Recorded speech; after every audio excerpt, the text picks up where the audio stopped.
À la une, Donald Trump face à Vladimir Poutine. Donald Trump et son homologue russe Vladimir Poutine, le 16 juillet 2018 à Helsinki. Reuters, Kevin Lamarck. Cette rencontre fait bien sûr la une de la presse américaine. Pour le New York Times, le président russe n'a pas besoin de faire grande chose pour récolter les bénéfices de ce sommet.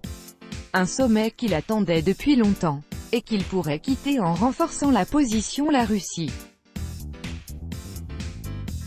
Car si tout se passe bien, poursuit le journal, s'il n'y a pas d'accroche majeure, cette réunion marquerait la fin symbolique de l'effort de l'Occident qui consistait à isoler la Russie à l'aide de sanctions économiques. D'après le New York Times, Vladimir Poutine n'attend finalement qu'une chose, c'est que Donald Trump lui dise « Oublions le passé, nous devons ensemble diriger le monde ». Donald Trump du coup peut s'appuyer sur un nouvel allié, la presse russe. C'est à lire dans le Boston Globe. Le président américain, tout le monde le sait, n'aime pas les journalistes. Mais il pourrait trouver une certaine sympathie pour les médias russes, écrit le Boston Globe. Car il se montre plein d'admiration pour ce franc-tireur si injustement traité par la presse américaine. Sa décision de se mettre autour de la table avec le chef du Kremlin, malgré les critiques de l'élite politique à Washington, est saluée par les commentateurs à Moscou.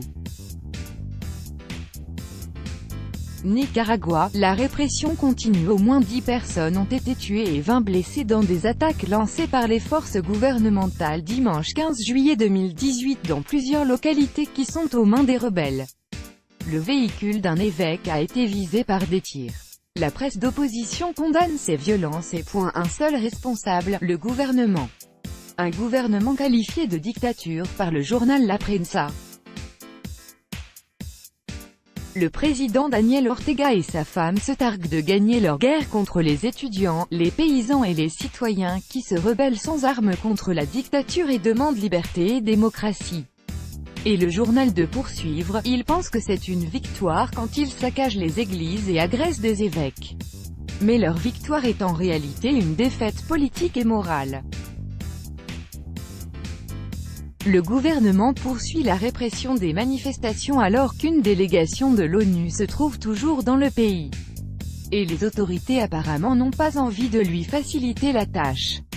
D'après El Nuevo Diario, la police a interdit à la représentante du Haut-Commissariat pour les droits de l'homme de l'ONU de visiter une prison.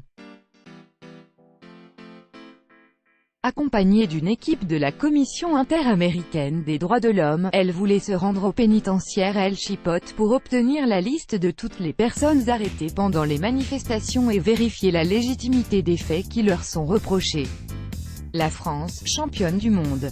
La photo des joueurs français qui célèbrent leur victoire en brandissant la coupe vers le ciel se trouve presque sur toutes les unes.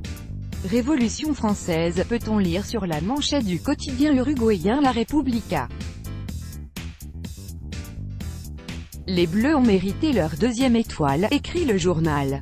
Un avis partagé par la Nation de Buenos Aires, la France, championne indiscutable, commente le quotidien argentin.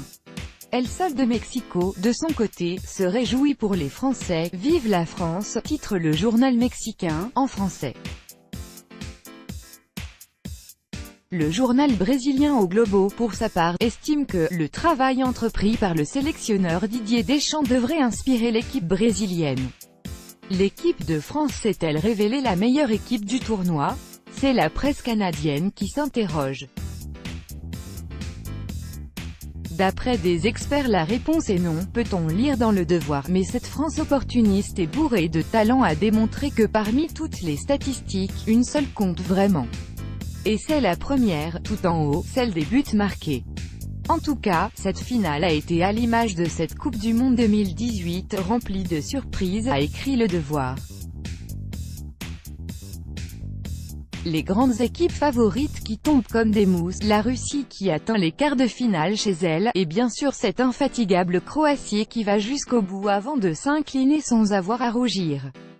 El Sol de Mexico a retenu notamment le tweet du triple champion du monde Pelé, le mythique numéro 10 de la Seleção brésilienne à l'adresse de Kylian Mbappé. S'il continue d'égaler mes records comme ça, je vais devoir rechausser mes crampons.